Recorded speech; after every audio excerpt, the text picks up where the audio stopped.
कभी किसी के चेहरे को मत देखो, उसके मन को देखो, क्योंकि अगर सफेद रंग में वफा होती तो नमक जख्मों की दवा होती।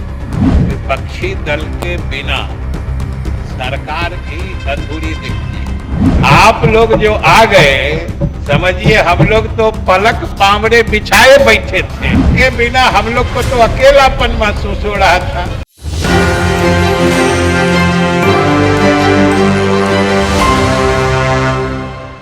नमस्कार, एक न्यूज 24 देख रहे हैं आप। मैं हूं आपके साथ दिव्या सिंह। बिहार विधानमंडल का बजट सत्र चल रहा है और आज सत्र का 11वां दिन था। बता दें कि जब बीजेपी विधायक लखिंद्र पासवान पर ये आरोप लगा कि उन्होंने माइक तोड़ दिया तो उनको 2 दिनों तक के लिए निलंबित कर दिया गया, जिसके बाद से बीजेपी पूरे गुस्से में आ गई और सदन में जो भी कार्यवाही होती है उसका बहिष्कार कर दिया। सदन से बाहर वो लोग धरने पे बैठ गए। आपको बता दें कि अब सत्ता पक्ष और स्पीकर के पहल पे जो बीजेपी के विधायक हैं, तमाम जो सदस्य हैं सदन के अंदर, उन सभी को वापस बुला लिया गया है, उनका स्वागत किया गया है। इसी बीच जो तस्वीर निकलकर सामने आई है वो भी अपने आप में बहुत ही मनमोहक है। बता दें कि संसदीय कार्य मंत्री जो है विजय चौधरी, उन्होंने बहुत ही बेसब्री तरीके से इंतजार किया है बीजेपी विधायकों का और उनकी ये बेसब्री उनके बयानों में साफ तौर पे झलकती नजर आई। उन्होंने ये भी तक कह दिया कि जो सदन है और सदन में सत्ता पक्ष है वो विपक्ष के बिना अधूरा है। सबसे पहले आप विजय चौधरी को सुनिए कि वो किस तरीके से बीजेपी वालों का स्वागत करते नजर आ रहे हैं। महोदय, ये आपने एक बड़ा ही प्रजातांत्रिक प्रणाली के अनुरूप निर्णय भी लिया है, पहल भी की है।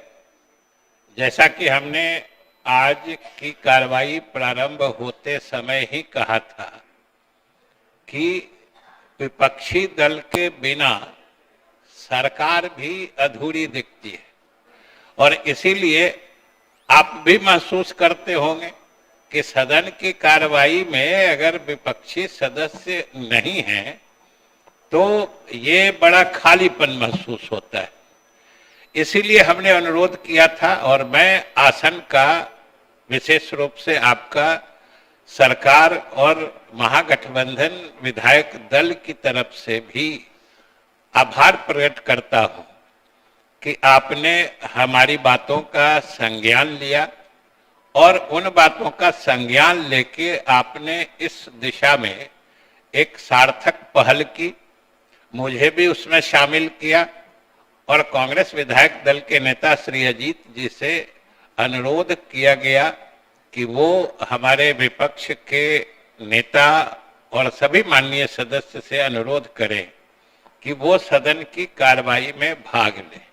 उसमें भी महोदय हमारी चिंता, सरकार की चिंता या सत्तारूढ़ दल की चिंता इस बात से थी कि अभी जो सदन के सबसे महत्वपूर्ण संवैधानिक दायित्व होते हैं, किसी सरकार के बजट को अंतिम रूप देना और उस अंतिम रूप देने के बाद अलग अलग विभागों के जो मांगों की अनुदान होती है वो सदन की इजाजत से ही सरकार खर्च कर पाती है। बजट में हम अपनी योजनाएं बताते हैं और अनुदान की मांग में उन योजनाओं के क्रियान्वयन में जो राशि खर्च होने की संभावना या अनुमान होता है उसके लिए हम सदन से इजाजत मांगते हैं। महोदय, हम लोग तो चाहते हैं कि स्वस्थ प्रजातंत्र की निशानी होती है सक्रिय और सकारात्मक विपक्ष। वो जब महोदय हमारी आलोचना करते हैं, आ गए महोदय, हम राघवेंद्र जी की घोषणा का हम स्वागत करते हैं। जो आप लोग जो आ गए, समझिए हम लोग तो पलक पामड़े बिछाए बैठे थे कि आप आ ही जाइए। आपके बिना हम लोग को तो अकेलापन महसूस हो रहा था। इसलिए महोदय हमने हमने माननीय सदस्य या विपक्ष के नेता के साथ सभी माननीय सदस्यों को सदन में बुलाने का आग्रह भी किया था। आपने सार्थक पहल भी की, इसलिए हमने आपके प्रति आभार भी जताया है और आपकी पहल पर हमारे विपक्ष के सभी सम्मानित सदस्य सदन में वापस आ गए। इसलिए सरकार की तरफ से हम आप सभी सदस्यों के प्रति भी आभार प्रकट करते हैं कि आपके आने से, देखिए आपके आने से तो सदन की रौनक ही बढ़ गई है। आप नहीं थे तो कुछ इतना सोना लगता था। इसलिए महोदय हम आसन के साथ इन्हें भी धन्यवाद देते हैं। आप आए, बाहर लाए। माननीय सदस्य, मुझे प्रसन्नता है कि सदन की भावना और आसन के अनुरोध को नेता विरोधी दल एवं विपक्ष के सभी माननीय सदस्यों ने बहुत ही पॉजिटिव रूप से लिया। मैं नेता विरोधी दल से आग्रह करता हूं कि वे इस विषय पर अपना पक्ष रखें। अब आपको दिखाते हैं कि किस तरीके से विजय चौधरी के स्वागत करने के बाद नेता प्रतिपक्ष विजय सिन्हा उठे और उन्होंने धन्यवाद दिया।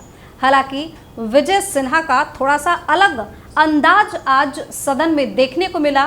बड़ी खुश नजर आए और खुशी इतनी कि शेरो शायरी के मूड में नजर आने लगे। देखिए शेरो शायरी करते हुए आखिर विजय सिन्हा ने क्या कुछ कहा है और किस तरीके से सभी को धन्यवाद दिया है। मैं धन्यवाद देता हूं कि अपनी सदन की परंपरा को आपने आगे बढ़ाया। सदन में गतिरोध होते रहता है और सदन में बैठे सभी माननीय सदस्य, वरीय हो या कनीय, सभी मिलकर सदन के गतिरोध को दूर करने का प्रयास करते हैं, क्योंकि ये सदन दल से अलग नहीं है। सत्ता पक्ष हो या विपक्ष, सभी सरकार के अंग है और विधायिका का मान बराबर है लोकतंत्र में। इस लोकतंत्र के मंदिर में सभी की जिम्मेवारी है कि जनता के विश्वास पर हम खरे उतरे और संविधान के तहत जो हमें जिम्मेवारी मिली है, सत्ता पक्ष को विपक्ष जनता की आवाज बनकर बेहतर करने के लिए अपना सुझाव देना, आईना दिखाना और वो कार्य में सभी अपनी भूमिका जनता के हित में ही निभाते हैं।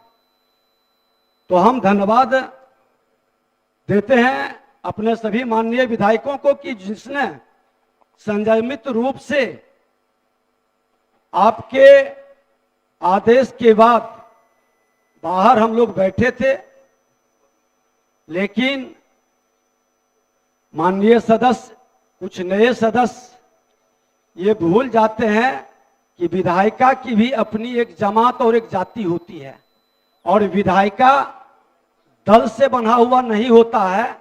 विधायिका संविधान से बना हुआ होता है। इसका सम्मान और गरिमा सदन के अंदर भी और सदन के बाहर भी हमको मिलकर रखनी है और कोई ऐसी हल्की बात नहीं होनी चाहिए जिससे कि किसी को ठेस लगे। अध्यक्ष महोदय, आपको हमने अवगत भी कराया है कि इस तरह की व्यवस्था ये बदलते रहता है। आज